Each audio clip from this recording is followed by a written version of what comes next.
you guys, this is Dash from Bloom Where You're Planted, and today my hour out in the garden is harvesting the rest of this kale and cleaning out the bed because squash is going in. Summer squash, you guys.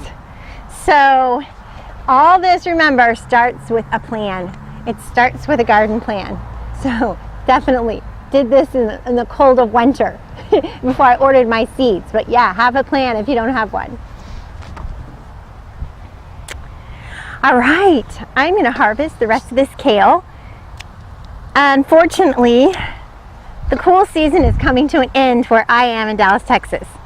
So when it gets warm, the kale gets bitter, and so does the lettuce. So when I was a new gardener, I tried to get that kale to hang on as long as possible, right? But it's not worth it. It just gets attacked by pests and it gets bitter. So go ahead and just call it because it's taking up valuable space and we need to get those summer crops in.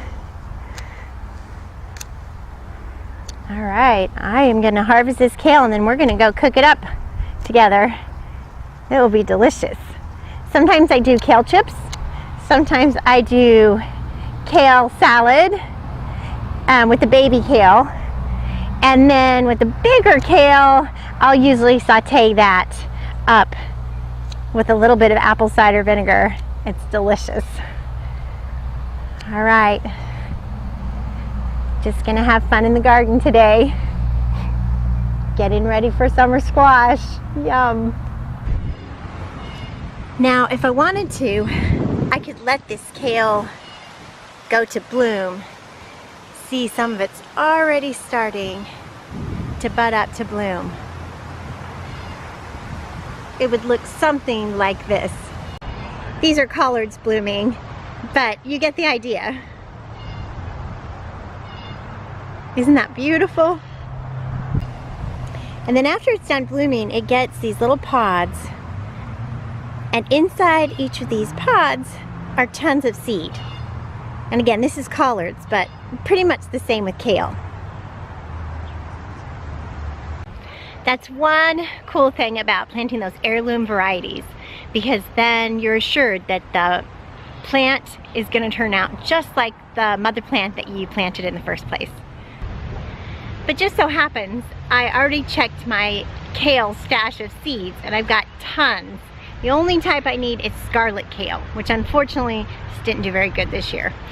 So I won't be saving these seeds, letting this kale go to bloom and save these seeds. But I wanted to let you know that you could do that. Just save one plant of every variety of kale that you've got and save the seeds and save that money the next fall.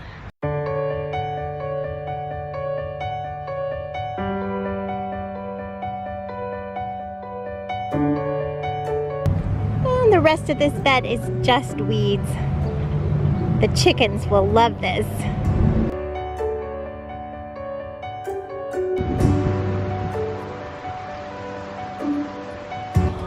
I may not be able to pasture raise my chickens, but I can bring a little bit of the pasture to them.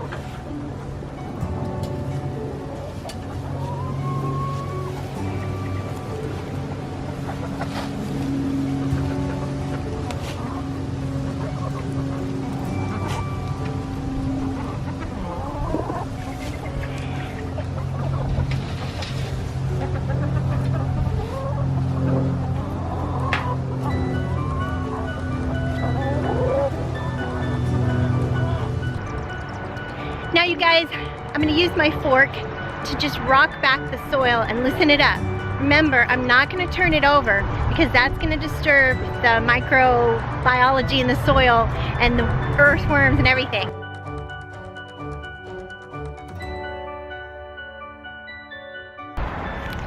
You guys, I kept bending my fork. That is such a bummer because I got this fork a couple of years ago for Christmas. This fork. I don't think they make things like they used to. I'm just saying. Yeah. Oh well. Remember that my theme this year is mulch, mulch, mulch. and then mulch some more. No bare soil. Because these raised beds, like I said, well, they're really fun to garden in, and they can dry out quickly. So I think I haven't been using enough mulch. And thank you. One of my great viewers commented and told me that that was the secret to these raised beds. So thank you guys. Keep the tips coming. We're learning this together, okay? I'm gonna go get my mulch. Oh my gosh, you guys, I'm having all sorts of trouble today. My camera just took a tumble over the front yard fence into the flower bed. But it's okay. It is windy on the plains today, folks. And city filming, I'm just gonna say, I seem to be on a flight path. I have a motorcycle repairman that lives 3 doors down across the street. I have another motorcycle repairman that lives catty-cornered to me that way by the community garden. And then I've got a fire station diagonal across the intersection.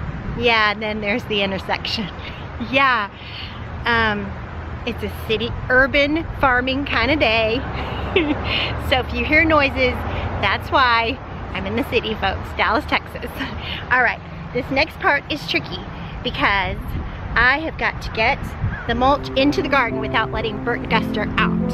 So I'm just gonna take him with me. Let's try this.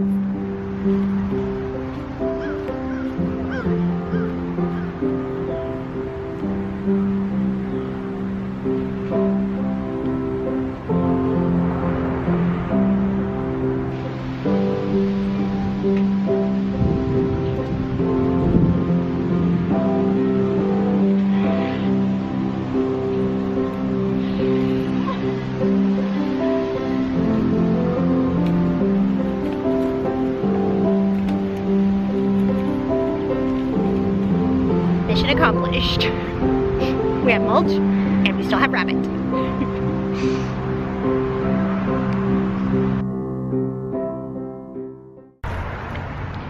So you guys, this time I got my mulch from underneath my rabbit hutches. So those bunny berries can go right on the garden and they're really good for the garden. And it's mixed with some wood chips and some straw. So that's awesome. A viewer though reminded me that there are plenty of other mulches out there. If you don't have chickens and you don't have rabbits, there's pecan shell mulch, there's cotton burr compost mulch, what else is there? Coconut coir mulch. It's just that all those things cost money and it adds up. And so I decided to have rabbits and have nutritious food for my family and also sell them to people to get started, and then I get my fertilizer and my mulch for free. So if you can, animals make a great addition to the homestead. I'm gonna say before I got my chickens, which I started with, my garden was so-so. But after I got chickens and started really composting that manure and adding it to the garden, it took off. My garden took off. It rocked it. So the other thing I'm gonna add, which I should have done before I forked the soil back, but I forgot, is my mealworm frass. Mealworms also, remember I raise them on my dryer and they make an awesome fertilizer that has lots of nitrogen and phosphorus. And so that's a bloom maker. So this is really cool stuff. I'm just gonna spread this out on the bed. And then my hour's up. In fact, I think I've gone over. So I need to get back inside and start my day, and me and the prophet will come out and plant squash a little later. So that'll be fun.